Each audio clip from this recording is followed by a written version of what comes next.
অল্প করে মা কালীর জন্য ভোগ রান্না হচ্ছে। চাল ডালটা কষিয়ে নিয়ে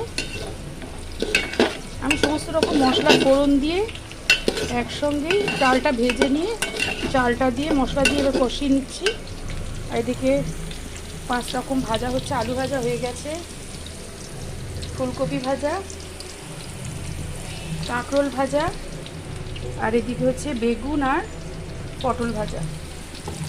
এইটা হয়ে মা কালীর ভোগ হয়ে যাবে। হয়ে গেলে আবার দিদিভাই লক্ষ্মীর ভোগ রান্না শুরু করবে। এবার মা কালী কিন্তু তখনও আবার খাবেন।